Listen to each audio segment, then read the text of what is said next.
What's up, you guys? Welcome to the June 14th edition of NBA 3-Ball presented by Established to Run. I'm your host, Mike Gallagher, getting ready to break down the two-game Monday slate, do a little recap of the Bucks win over the Nets as tables have turned in a major way with the Kyrie Irving injury. Talk about that, and we'll save the Suns-Nuggets game for the pod on Monday with myself and Andrew Wiggins. But let's get to the preview here with the 76ers-Hawks Game 4 in the context of Game 3. But we're going to start with the Danny Green injury. He's out for weeks with a calf strain, no surprise.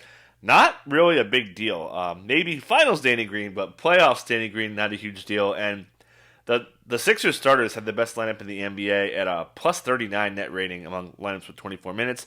But the four non-Green starters are still plus 18.4 in 29 minutes. And more importantly, in 109 minutes during the regular season, plus 34.8 with the Tobias, Embiid, Ben, Curry group without Green. So, again, no concern at the Sixers dropping off. They've got capable players, and Doc Rivers said that deciding on the fifth starter depends on if they want another defender, i.e. Tybal, or a shooter, Korkmaz. For me, it makes sense to start Tybal. They don't want to wear Ben down. Doc Rivers talked about how they're trying to push the pace with Ben, but Ben also has to guard Trey, so I'd be pretty surprised if it's not Matisse out there, despite how Cork did start the third quarter, and Cork has more minutes with that group than Tybal does on the season. And actually, the lead guy, you'd be surprised to find out, is Shake Milton. He had 50 minutes with the four non-Green starters, 28 for Korkmaz, 23 for Tybal, so probably not expecting Shake to start. We know they like him off the second unit, but definitely a candidate to close because they have used him a lot, especially if they're trailing. So we know Shake has kind of come out of his shell here to shake things up in this series and in the rotation. But yeah, Seth Curry certainly a longer leash with this news as well. We know he shoots great with Tobias, Ben, and Embiid, so he should be pretty solid here. And we know Tybal will probably get in mid-20s minutes, maybe low 20s, maybe upper teens, but should have ample opportunity for steals and maybe some pick sixes and stuff like that. Definitely think Korkmaz is in play. Shake Milton, all those guys I mentioned are all kind of in play. You can kind of treat it however you like. Tyrese Maxey, again, maybe gets a little bit more of a boost in that second unit. We'll see if Tobias still sticks in that second unit rotation, which we saw not for the entire first quarter. There was some minutes where they went full bench, partially because of Danny Green, I would think. So that'll probably go away. Other stuff going on here. Yeah, we saw some heavier coverage on Embiid in the first half, and I don't have a stat on it, but it was more of like that high post stuff, not really down low because they brought some extra help even when the floor was unbalanced. So we saw in the second half, things kind of changed, and Doc Rivers talked about putting Ben Simmons more in the post. Ben Simmons actually had 6 post-ups in Game 3 after just one in Games 1 and 2. So that was a big change, and Doc really liked that move. So I think it makes sense if they're going to roll coverages at Embiid, you could really let Ben establish himself inside after that horrible 4-3-7 line in Game 2. Comes out with 18-4-7 in Game 3. Certainly think Ben is in a good spot. And again, I think Tybal starting for him would be good. He could use more energy on offense. They really want to get him going on offense. Obviously, Tobias is Tobias. He's pretty much a safe bet for 20 points every game. Excluding the game Embiid missed and that heavy foul trouble Embiid game in Game 1 against the Wizards, he's been between 19 and 22 points in every game. So just Mr. Consistent. Love to see it. The Hawks side of this was Nick McMillan talking about the size, and the big rotation switch was going John Collins at the 3, if you want to describe it as Gallo at the 3. I thought it was more Collins at the 3. For 4 minutes, only 1 minute in the playoffs, and then 5 minutes all season of that trio. So that was very foreign territory, and it was because of the size. Nate McMillan talked about just the size being a factor, said regarding a starting lineup and game plan, paraphrasing that on my part, it said, quote, everything is on the table about what they're going to do for Game 4. So, yeah, possibly shaking things up. We know Solomon Hill, that has not worked. We saw Tony Snell start because McMillan said he wanted to look at something new because the Solomon Hill stuff wasn't working. Tobias was doing some pretty good work on him there. So, yeah, I don't think it's crazy that Gallo starts, which sounds nuts. We know that was kind of a big thing for Lloyd Pierce. We know McMillan may be more inclined to do so. And, again, he did it kind of in crunch time. It didn't really work as the Sixers pulled away, but expect him to benefit. Kevin Huerter getting into foul trouble certainly derailed this whole thing. He was pretty emphatic about not wanting to start Huerter after game 2 for game 3. But given the situation, given how they may have to be a little bit more aggressive and changing their game plan, I think Herter's going to play a bunch. Got to avoid foul trouble, though. Yeah, and just on Trey, too, really quick. They did cut him down on drives, just 18 drives. And yeah, it's more Ben. They did try to get him earlier shots in the shot clock with 10 of his 17 coming with 15 or more seconds. That's up from 43% in the first 2 games. Pretty big difference, 12%. Pretty big. So Danny Green getting hurt kind of hurts Trey because that means Danny Green's not going to guard him. That means probably Ben or Tybal are going to guard him pretty much the whole game. That's not great.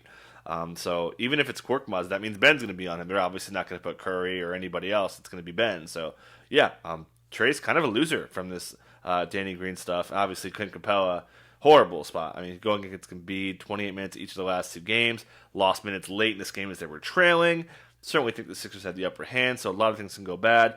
Bogdan, I mean, he's going to play a ton. If Tybal starts, that could be more Ben. They could go, use Ben at the 5 and use somebody else on him, Cork, or probably not likely, but he'll probably see a lot of Ben. But so he'd be a little bit of a downgrade. If you want to start Bogdan and they do start Korkmaz, that means fire him up. That would put him in a really good spot. We know his minutes ceiling is really high. Clips get the win, and yeah, a little bit of a shake-up rotation-wise. They do go back to that small ball lineup, which has been pretty good overall in the playoffs. Hasn't really been great in the series, but yeah, you would expect him to start small again with Marcus Morris and Nick Batum. Nick Batum kind of stepped away as Morris is kind of cold, so we saw him kind of go to Luke Kennard, a little bit more to Terrence Mann. He really benefited. Mann got almost 15 second half minutes, if not for garbage time, so very important stuff for him there. Got a little first half rotation in there as well, so like I said, maybe 24 minutes if things kind of went right, so probably could expect him to get close to 20, maybe more. He's been really good, and I think Ty Lue needs to stop with this second-guessing himself on Terrence Mann when he goes off. Just play him. So definitely interested what Terrence Mann could do today. Zubac's back to the bench. Obviously cut his minutes down after 20 minutes in back-to-back games. Has done pretty well against Favors. Talk more about that in a second with how they've kind of dominated those minutes. But yeah, nothing really going on. Paul George is aggressive. He's taking shots off drives. Had 11 in Game 3 after 11 combined in the first 2. So that's great. However, he hasn't really shot it well off those drives. So that's something to watch. But you want him doing that. If he's going to drive, good to see. And then also, Kawhi in the 4th is just stupid when they're winning. Hasn't missed a shot. Free throw, it's perfect with 112.7 true shooting. Just a low 20s usage rate, which is kind of weird. Like, if the guy's that solid, you'd want to give him more shots there. So definitely expect him to come in. 23.9 usage rate is the exact number. So those guys will be carrying things. Definitely expect him to be a big factor. And it's going to be on those 2 guys. If they play great, they're going to probably get a win.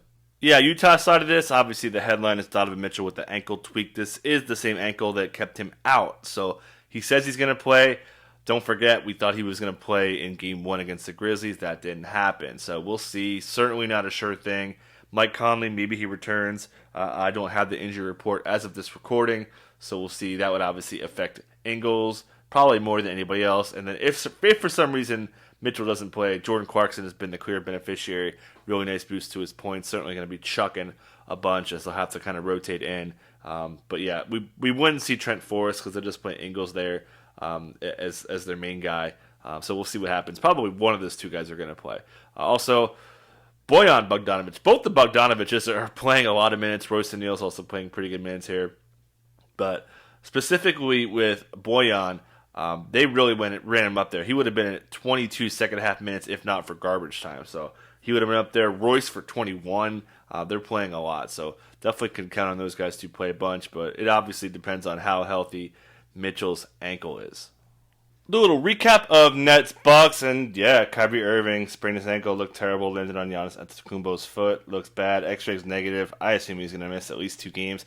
James Harden also ramping up, but still needs to do more work. I think best case would be Game 6 for him. He's obviously, they may change their plan given the way things have shaken out here without Kyrie. Obviously, Durant is going to be a beast here. Per 36 on the regular season, scores about 36 points per 36 minutes with 7 dimes. So, I mean, he's going to be just doing everything. We saw a lot of Drew Holiday on him in Game 4. Would expect to see a lot of that. So these other guys are going to have to step up. I mean, Mike James is terrible today.